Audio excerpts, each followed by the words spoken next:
4월 26일 수요일 여호와는 내 하나님이시라 제목으로 스가랴 13장 1에서 9절의 말씀입니다. 사랑의 하나님 감사합니다. 오늘도 우리에게 말씀 묵상의 시간을 주시고 이 시간을 통하여서 하나님의 말씀이 들리고 복음이 들리기 원합니다. 말씀대로 믿고 살고 누리는 인생이 되게 하시고 이 시간에도 우리와 함께하여 주시옵소서. 감사드렸고 예수님의 거룩하신 이름으로 기도드립니다. 아멘. 본문의 말씀입니다.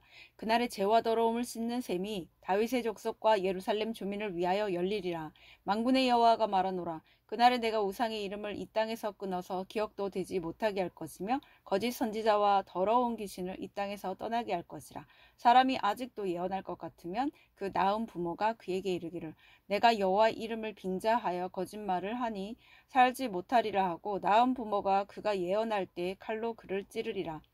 그날의 선지자들이 예언할 때 그 환상을 갖기 부끄러워할 것이며 사람을 속이려고 털옷도 입지 아니할 것이며 말하기를 나는 선지자가 아니요 나는 농부라 내가 어려서부터 사람의 종이 되었노라 할 것이요 어떤 사람이 그에게 묻기를 내 두 팔 사이에 있는 상처는 어찌 됨이냐 하면 대답하기를 이는 나의 친구의 집에서 받은 상처라 하리라. 만군의 여호와가 말하노라. 칼아 깨어서 내 목자 내 짝된 자를 치라. 목자를 치면 양이 흩어지려니와 작은 자들 위에는 내가 내 손을 들이우리라. 여호와가 말하노라. 이 온 땅에서 3분의 2는 멸망하고 3분의 1은 거기 남으리니 내가 3분의 1을 불 가운데에 던져 은같이 연단하며 금같이 시험할 것이라. 그들이 내 이름을 부르리니 내가 들을 것이며 나는 말하기를 이는 내 백성이라 할 것이요 그들은 말하기를 여호와는 내 하나님이시라 하리라. 아멘. 도움말입니다. 빙자하다는 남의 힘을 빌려서 의지하거나 말막음을 위하여 핑계로 내세우는 것을 말합니다. 털옷은 엘리야가 털옷을 입었기 때문에 이후 털옷은 선지자의 상징과 외투로 자리 잡았습니다. 세례 요한도 낙타 털옷을 입었었습니다. 상처는 바알의 선지자들은 종교의식 중 자기도취에 빠져 자기 몸에 상처를 내었던 것을 의미합니다. 본문 요약입니다. 그날의 죄와 더러움을 씻는 셈이 열려서 우상의 이름이 끊어지고 거짓 선지자와 더러운 귀신이 떠나갈 것입니다. 거짓 선지자들은 예언의 환상을 부끄러워할 것입니다. 여호와께서 칼을 들어 목자를 치시고 남은 백성을 연단하셔서 마침내 그들을 하나님의 백성이 되게 하실 것입니다. 오늘의 중보기도입니다. 전 세계 선교지마다 선교사들을 통해 죄와 더러움을 씻는 셈이 열려 회개의 역사가 일어나게 하옵소서. 아멘. 본문의 설입니다. 첫 번째, 죄와 더러움을 씻는 셈 1에서 3절의 내용입니다. 죄와 더러움을 씻는 셈이 열리리라는 선지자의 예언은 예수 그리스도의 십자가 보혈로 이루어졌습니다. 보혈의 셈은 모든 악의 근원을 끊어 생명에 참여할 기회를 줍니다. 따라서 그 셈을 받아 내 속에 있는 우상의 이름, 거짓 선지자, 더러운 귀신과 같은 죄와 더러움을 자백하고 회개하는 자는 살아납니다. 셈으로 씻김 받은 다음에는 우상과 더러움을 기억할 필요도 다른 선지자를 찾을 필요도 없습니다. 그리스도의 보혈이 최후의 셈이기 때문입니다. 적용 질문입니다. 내가 아직 회개하지 못하고 상처만 보며 위로받기를 구하는 사건은 무엇입니까? 두 번째, 거짓 선지자 4에서 6절의 내용입니다. 참샘을 만나 씻김 받은 성도는 무엇보다 영적 분별력을 갖게 됩니다. 그러면 성도들을 유혹하던 거짓 선지자들이 발붙일 곳이 없어지고 그들은 자신들이 말했던 예언의 환상을 부끄러워하게 될 것입니다.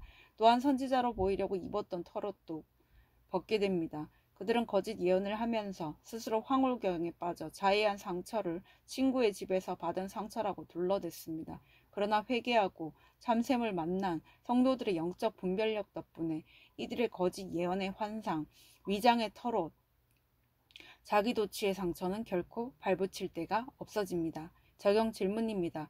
영적 분별력의 부족으로 가정과 공동체에서 각종 거짓이 통하고 있지는 않습니까? 세 번째, 목자를 치라는 명령 7에서 9절의 내용입니다.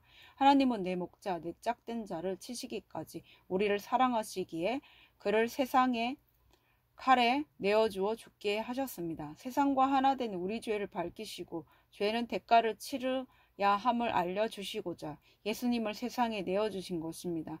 또한 하나님은 흩어질 수밖에 없는 목자 잃은 양들을 직접 그 손으로 보호해 주시고 특별히 3분의 1 가운데 우리를 남겨주셨습니다.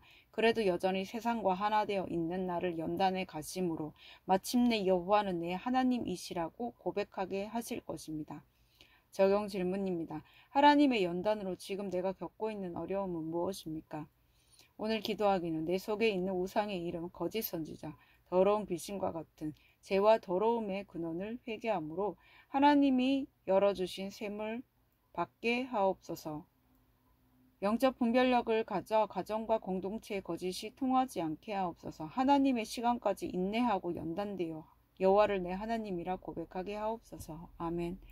묵상 간증입니다. 샘이 열린 그날이란 제목으로 박영인님의 말씀 적용글입니다. 젊은 시절 동대문 의류시장에서 도매업을 하던 전에 매일같이 쩐의 전쟁을 치르며 살았습니다.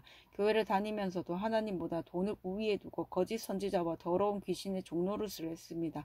흥망성쇠를 거듭하는 과정에서 사업이 안 되며 기도원에 달려가 하나님의 능력으로 복을 내려달라고 빌었습니다. 그것이 하나님의 자녀가 받는 복인 줄 알았습니다. 그렇게 기복신앙으로 결혼의 목적이 무엇인지도 몰랐던 저는 혼의 자식을 낳은 남편과 갈등도 없이 이혼했습니다.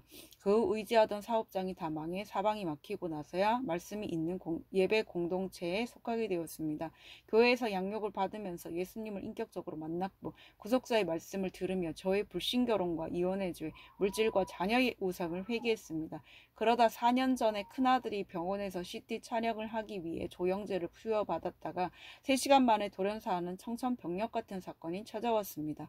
하지만 하나님은 세상 사람들이 보기에 저주 같은 그 사건을 구원의 사건으로 바꿔주셨습니다. 그래서 그날에 비로소 죄와 더러움을 씻는 셈이 저와 저희 가정을 위하여 열렸습니다. 저는 아들이 저희 집안의 구원을 위해 사명을 다하고 간 것임을 말씀으로 깨닫고 갈등이 심했던 큰 며느리와 화해하고 친자식처럼 여기게 되었습니다. 3분의 1을 불 가운데 던져 은같이 연단하시는 하나님의 계획 앞에 제가 할 수 있는 일이라고는 아무것도 없었습니다.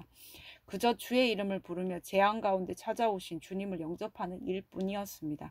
큰아들의 죽음이 헛된 것이 아니라 저희 가정의 구원을 위해 하나님이 하신 일임을 믿습니다. 아들이 제게 남기고 간 사명을 이어받아 남은 인생 며느리와 손주, 전 남편의 가정과 지인들의 구원을 위해 복음을 전하며 살겠습니다. 이분에 적용하기는 사업장의 직원들과 어려움에 처한 지인들에게 저의 간증을 전하겠습니다. 대학생이 된 손주가 청년부 소그룹 모임에 잘 참여할 수 있도록 권면하겠습니다. 입니다.